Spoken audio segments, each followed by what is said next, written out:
আমার জীবনে প্রথম ঈদের দিন গরুর মাংস রান্না করলাম, কোরবানি ঈদের মাংস।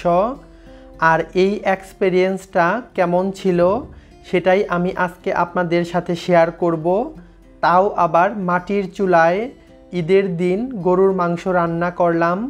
তো কথা না বাড়িয়ে চলুন ঝটপট শুরু করি।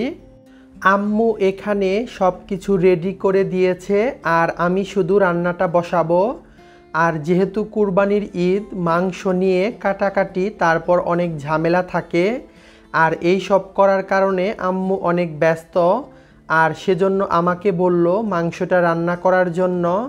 আর তাই আমি জীবনে প্রথম এই গরুর মাংস রান্না করার সুযোগ পেলাম, তাও আবার কোরবানি ঈদের মাংস আর মাটির চুলায়।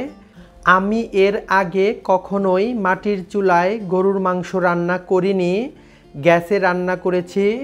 তো আমাদের বাড়িতে গ্যাসও রয়েছে, তবে ঈদের এই মাংসটা মাটির চুলায় রান্না করব। আর মাটির চুলায় রান্না করলে রান্নার টেস্ট অসাধারণ হয়। আম্মু আগে থেকেই গরুর মাংসটা ভালো মতো পরিষ্কার করে ধুয়ে দিয়েছে। আর আমি যে পাতিলে মাংসটা রান্না করব সেই পাতিলে মাংসটা নিয়ে নিলাম। এ পর্যায়ে দিয়ে দিচ্ছি কিছু শুকনা গরম মশলা। এখানে রয়েছে দারচিনি আর সাদা এলাচ। এ পর্যায়ে আমি একে একে সব মশলা অ্যাড করব। আর প্রথমেই দিয়ে দিলাম পরিমাণ মতো লবণ, তারপর দিয়ে দিচ্ছি পরিমাণ মতো মরিচের গুঁড়া। এখানে প্রায় 7 থেকে 8 কেজির মতো গরুর মাংস রয়েছে, আর সেই মাংসের অনুপাতেই আমি মশলাগুলো অ্যাড করছি। তো দিয়ে দিলাম হলুদের গুঁড়া, আরও দিয়ে দিচ্ছি ধনিয়ার গুঁড়া।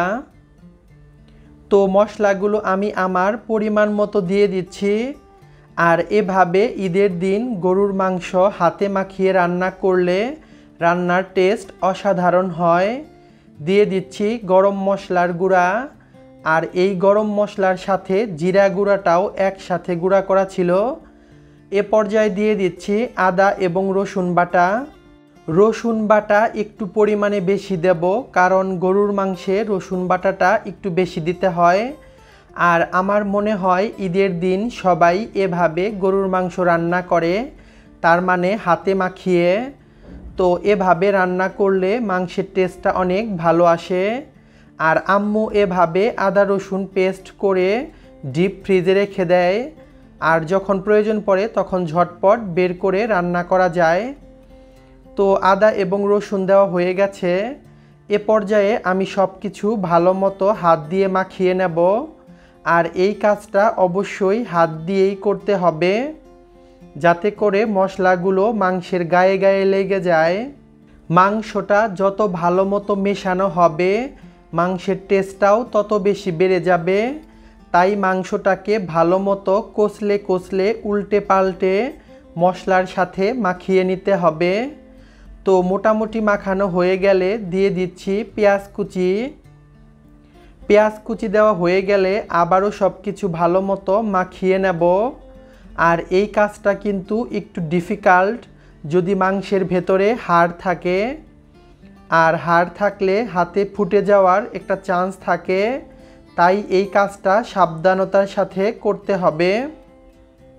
তো আমি মোটামুটি উল্টে পাল্টে সবগুলো মাংস মশলার সাথে ভালো মতো মাখিয়ে নিচ্ছি। মাংসটা মাখানো হয়ে গেছে। আমি বেশ কিছুক্ষণ সময় ধরে মাংসটাকে উল্টে পাল্টে মাখিয়ে নিয়েছি। এ পর্যায়ে দিয়ে দেব অল্প পরিমাণে সয়াবিন তেল। আর যেহেতু মাংসের ভেতরেই তেল ছিল, তাই অল্প পরিমাণে সয়াবিন তেল দিয়ে দিলাম। এ পর্যায়ে জাস্ট তেলের সাথে আলতো হাতে একটু মাখিয়ে নেব। মাংসটা পুরোপুরি মাখানো হয়ে গেছে, আর এটাকে ম্যারিনেট করে রাখার কোনোই প্রয়োজন নেই। আমি ঢাকা দিয়ে মাংসটাকে চুলায় বসিয়ে দেব। মাটির চুলায় আমি গরুর মাংসের পাতিলটা বসিয়ে দিয়েছি, আর এদিক থেকে লাকড়িতে আগুন জ্বালিয়ে দিচ্ছি। এভাবে কে কে গ্রামের বাড়িতে মাটির চুলায় গরুর মাংস রান্না করেছেন তা অবশ্যই নিচে কমেন্ট সেকশনে জানাবেন। আর এভাবে গ্রামের বাড়িতে মাটির চুলায় রান্না করা অনেক কষ্টসাধ্য একটা বিষয়। আর আমার জীবনে এটাই ফার্স্ট গরুর মাংস রান্না করা। তো বেশ কিছুক্ষণ জাল করার পর এবার ঢাকাটা খুলে মাংসটা নাড়াচাড়া করে দিতে হবে, যাতে করে মাংসটা নিচে থেকে না লেগে যায়। আর এ পর্যায়ে মাংস থেকে বেশ খানিকটা পানি উঠে আসবে, আর এই পানিতেই নাড়াচাড়া করে মাংসটাকে কষিয়ে নিতে হবে। আর এভাবে মাটির চুলায় রান্না করলে রান্নাটা একদম দ্রুত হয়ে যায়। আবারও ঢাকা দিয়ে রান্না করব। 10 থেকে 12 মিনিট পর আবারও ঢাকাটা খুলে নাড়াচাড়া করে দিতে হবে, যাতে করে মাংসটা নিচে থেকে না লেগে যায়। আর এ পর্যায়ে মাংস থেকে অনেক বেশি পানি উঠে এসেছে, আর এই পানিতেই মাংসটাকে কষিয়ে নেব। এখানে আমি এক্সট্রা করে কোনো পানি অ্যাড করিনি, যেহেতু তাজা মাংস তাই প্রচুর পরিমাণে পানি উঠে আসবে। আবারও ঢাকা দিয়ে রান্না করব প্রায় 10 থেকে 15 মিনিট।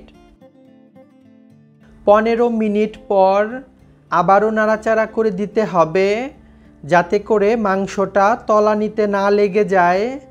আমি অনেকটা ভয়ে ছিলাম, যেহেতু মাটির চুলায় এটাই ফার্স্ট টাইম গরুর মাংস রান্না করা। মাংসটা যাতে তলানিতে না লেগে যায় সেই ভয়ে ছিলাম। এ পর্যায়ে মাংস মাখানোর পর হাত ধোয়ার পানিটা দিয়ে দিলাম। এ পর্যায়ে পানির সাথে সব কিছু ভালো মতো মিশিয়ে নেব। আর আমার মনে হচ্ছে পানিটা কম হয়েছে, তাই আরও কিছুটা পানি অ্যাড করে দিলাম। এ পর্যায়ে সব কিছু ভালো মতো পানির সাথে মিশিয়ে নেব। নাড়াচাড়া করে সব কিছু ভালো মতো মিশিয়ে নিতে হবে। আর মেশানো হয়ে গেলে ঢাকা দিয়ে রান্না করব প্রায় 30 থেকে 35 মিনিট।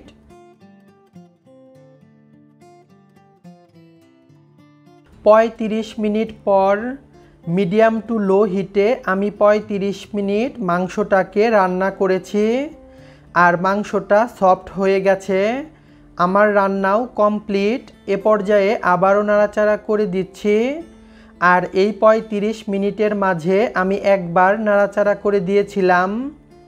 এ পর্যায়ে চেক করে নেব, যদি কোনো কিছুর প্রয়োজন পড়ে তা অ্যাড করব। আমি চেক করে নিয়েছি, সব কিছু ঠিক আছে। আমার মাংসটা রেডি। এ পর্যায়ে আমি মাংসটাকে নামিয়ে নেব। মাংসটাকে একটি বলের মধ্যে বেড়ে নিয়েছি, আর এখন আমি খেতে বসে যাব। এখন 4টা বাজে। কোরবানি ঈদের দিন মাংস কাটাকাটি, ভুঁড়ি পরিষ্কার, এই সব করতে করতেই দিন চলে যায়। আর এখন অনেক টায়ার্ড। এখানে পোলাও রান্না করা হয়েছে, সালাদ আর গরুর মাংস, সাথে আরও অনেক কিছুই রয়েছে, ডেজার্ট আইটেম, আরও পিঠা, আর সেগুলো এখন আর দেখাচ্ছি না। তো এই ছিল আমার ঈদের দিন গরুর মাংস রান্না করার এক্সপেরিয়েন্স। তো আমি খেতে বসে গেছি। তো রেসিপিটা ভালো লাগলে অবশ্যই লাইক, কমেন্ট অ্যান্ড শেয়ার করবেন। আর আমাকে সাপোর্ট করার জন্য প্লিজ আমার চ্যানেলটিকে সাবস্ক্রাইব করবেন। আবারও দেখা হবে নতুন কোনো রেসিপিতে। সে পর্যন্ত সবাই ভালো থাকবেন। আল্লাহ হাফেজ।